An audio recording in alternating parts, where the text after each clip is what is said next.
Muito bem, aqui no estúdio continuamos com Pedro Viana Filho, presidente da Associação de Subtenentes Sargentos da Polícia Militar Regional Marília.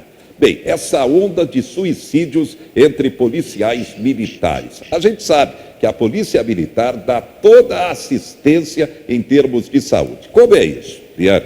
É correto, Zé Henrique. É evidente que o policial militar, quando ele ingressa na carreira militar, ele tem ali ele passa por um processo seletivo muito difícil. Ali, além de todos os exames preliminares e o escrito, tudo físico, ele também passa por processo psicológico, nível mental, entrevista, né? E quando o psicólogo já analisa que o policial não tem uma personalidade que não pode ser um policial, é evidente que ele é reprovado. Então, todos que entram habilitados para isso. Agora, hoje existe na Polícia Militar, sempre existiu, o Centro de Assistência Psicológica e Social na Polícia Militar. É evidente, Zé Henrique, que não é todo policial que é convocado para poder passar por avaliações. Isso ele tem que procurar, se ele estiver necessitando, estiver precisando, né? E o próprio comando de frações, de companhia, de batalhões, de pelotões, destacamentos, todos entre oficiais e praça, e que tem o policial que é seu subordinado, ele percebe quando o policial tem algo diferente.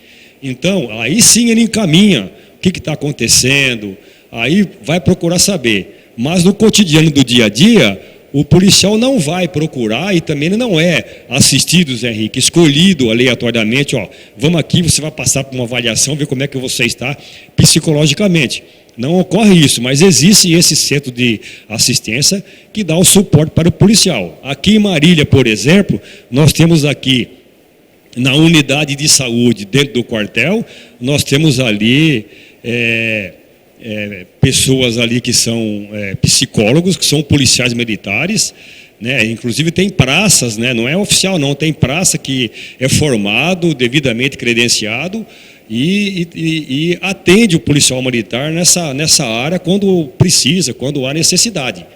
Agora, não tem como, na tropa inteira, nos 645 municípios, o policial que está isolado, às vezes, fica sem saber o que está ocorrendo com ele. E aí, numa situação dessa, o policial, qualquer coisinha, ele tem a facilidade de portar uma arma de fogo, ou na cintura, ou no armário do quartel, ou dentro de sua residência. O que ele faz? É agora que eu vou fazer o serviço e no piscar de olho, às vezes um branco que dá, a pessoa faz. Eu, por exemplo, em São Paulo, presenciei um policial militar cometeu suicídio, nós conversando com ele dentro do quartel, e ele, não, vocês não estão acreditando, é agora que eu vou, quer ver, e tá.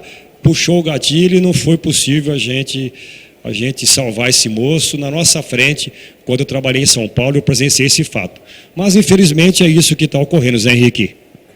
E é claro que serve como alerta para a própria Secretaria da Segurança Pública, para o Comando-Geral da própria Polícia Militar. Aproveitando sua presença, Viana, estou recebendo agora o presidente do Supremo Tribunal Federal, o ministro marinense Dias Toffoli, acaba de marcar para dia 26 agora de junho o julgamento das 5 ações que questionam alterações promovidas pelo governo Bolsonaro para facilitar a aquisição, registro, posse, porte e comercialização de armas de fogo.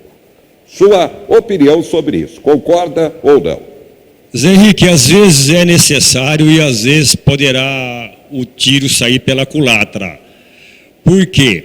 Existe situação de que, em sendo aprovado essa normativa onde vai dar mais poderes para que o cidadão ele possa, com mais facilidade, portar uma arma de fogo, poderá, em certas situações, ocorrer situações onde não é para ocorrer aquele desfecho, né? Mas como a pessoa vai estar armada, vai reagir, vai atirar, vai matar, poderá ocorrer mais morte, poderá ter mais violência.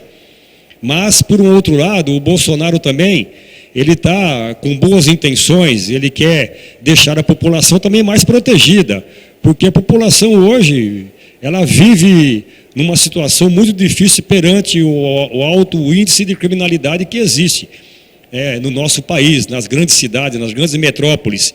E isso faz com que o cidadão, ele está pagando por isso, preso em sua residência, sai na rua, não tem segurança, é roubado, tem esses arrastões que ocorrem em rodovias. Então, a pessoa estando ali armado, ele pode, por exemplo, evitar, entendeu? E proteger a sua família, com quem esteja com você, e até ele mesmo. Então, a gente espera que isso seja aprovado, né, essas alterações, um pouco mais de facilidade para o cidadão, para a pessoa de bem, mas que também pense direitinho aí em outras situações para que não vire uma guerra nesse país nosso, né, Zé Henrique? Muito bem, só para a gente concluir, fala-se em reforma previdenciária, como ficou a situação para o policial dentro da reforma previdenciária? Viana. O mês passado eu estive em Brasília. Eu fui a serviço da Associação dos Subtenentes e Sargentos, quer dizer, representar a associação, mas a serviço de toda a corporação. Nós fomos colher assinaturas de deputados, tínhamos que colher 193 assinaturas para dar entrada numa PEC, com o número de PEC número 6, onde tem a alteração da emenda do artigo 42, para que o policial militar mantenha a simetria das Forças Armadas, onde nós teríamos que ser regido pelo Estado e não pela União, e nós mantesse a paridade salarial, que nós mantesse os benefícios que nós tínhamos até então, até a presente data na Polícia Militar. Todos os policiais militares, Zé Henrique, que são deputados, estão apoiando, estavam do nosso lado.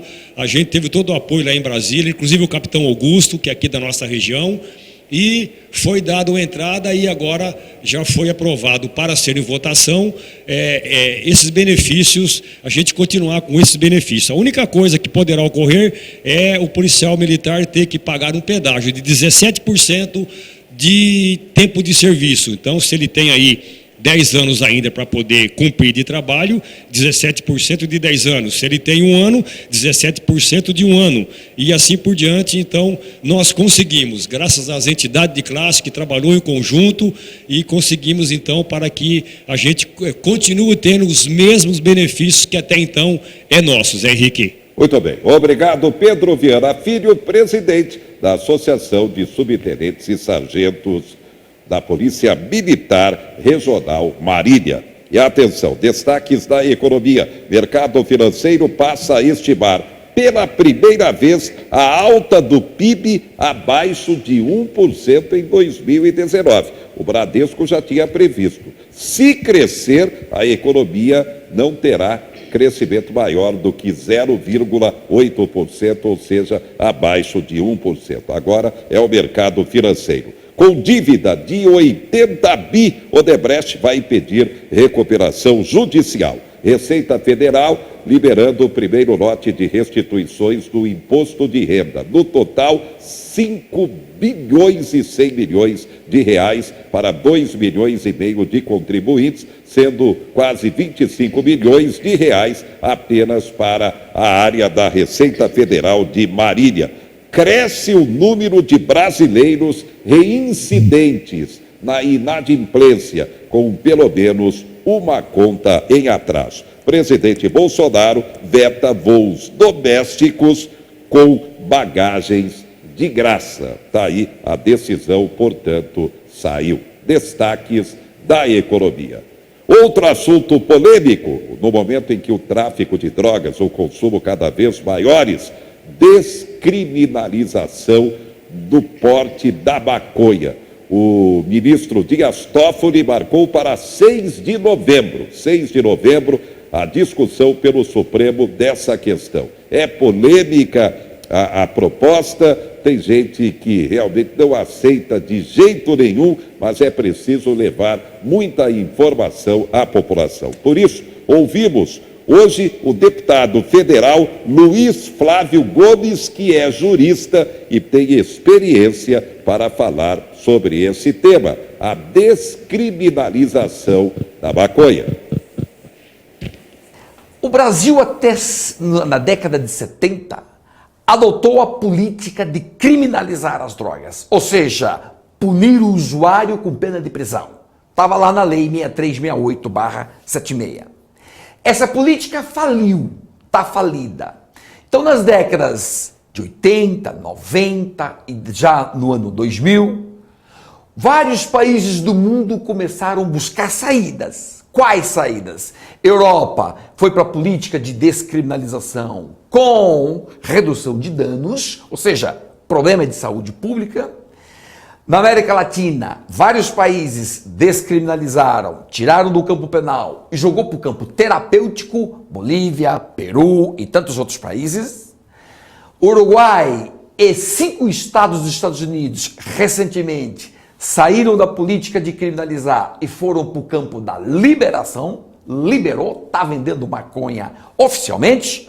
E o Brasil, em 2007, saiu da criminalização e no artigo 28 da Lei 11.343, da Lei de Drogas, eliminou a pena de prisão para o usuário de drogas. O Brasil foi só até aí. Não liberalizou, não descriminalizou com redução de danos como é na Europa. Só tirou a pena de prisão. E o que é isso? Aí, 3 correntes surgiram. Primeira, o próprio Supremo, em 2007, disse, isso é só despenalizar. Despenalizou, mas continua crime. Depois, na doutrina, a professora Alice Bianchini, por exemplo, sustenta que houve uma descriminalização, sendo que o juiz é que aplica aquelas sanções. E agora, no mês de agosto de 2015, o voto do ministro Gilmar Mendes, lá no RE 635659, um voto primorosíssimo em que Gilmar sustenta descriminalizou e as sanções só têm caráter administrativo ou civil. Então, esse é o encaminhamento atual do Supremo. Está indo por esse sentido. Por hora, só um voto. Ainda não terminou o julgamento, mas a tendência é descriminalizar. Isso não tem nada a ver com legalizar. Legalizar, quem fez isso foi o Uruguai. Foram 5 estados dos Estados Unidos, Califórnia e tantos outros. Eis em síntese o estado da questão. No Brasil, continua vigente o 28, porém, para o Supremo, no caminho que ele está indo, só vai ter valor administrativo e civil, não penal. Vai tirar o caráter penal. Esse tipo de informação jurídica, levar informação à população, e os meios de comunicação têm essa obrigatoriedade, porque senão ganha realmente um outro contexto e tumultua. Então, 6 de novembro, a data marcada pelo presidente do Supremo, Toffoli, para se continuar votando essa questão da descriminalização da maconha. Bem, o governo acaba de suspender por 1 ano a exigência de aulas para tirar a habilitação para cinquentinhas. Depois desse período, número de aulas práticas para obter a autorização vai cair de 20 para 5. Decisão passa a valer daqui a 90 dias. Está aí, bem no momento em que Marília tem mais uma morte em acidente de moto. Foi sepultado no cemitério da Saudade o rapaz de sobrenome Baiano, que acabou 21 anos de idade batendo a moto que ele pilotava contra um poste de iluminação pública na zona norte de Marília. Não se recuperou, foi a óbito, é a 12ª morte em acidente de trânsito em Marília, e a maioria exatamente acidentes de moto. E agora essa, governo suspende por 1 ano exigência de aulas para se tirar habilitação para cinquentinhas. A Havan vai ser inaugurada em Marília dia 27 de julho, segundo o próprio presidente. A Havan, dia 27 de julho, continua com o processo seletivo de funcionários. Serão 150 funcionários. Sabem quantos apresentaram o currículo? 3.500 aqui em Marília. Serão selecionados, então, 150, e no dia 26 começa o treinamento em Bauru. Enquanto a Avan está chegando, contratando 150, a notícia caiu como uma verdadeira bomba, conforme a gente já destacou. A Sasazak, líder do mercado nacional de portas e janelas de alumínio na área da construção civil, anunciou a demissão de 200 funcionários, 1/3 dos funcionários. Já colocamos a nota do presidente Leonardo Sasazak, dizendo que o motivo, a economia em crise, refletindo-se no mercado da construção civil, obrigando-se a uma reestruturação administrativa e também funcional. É claro, a notícia cai como uma verdadeira bomba. Obrigado pela sua atenção e até a próxima.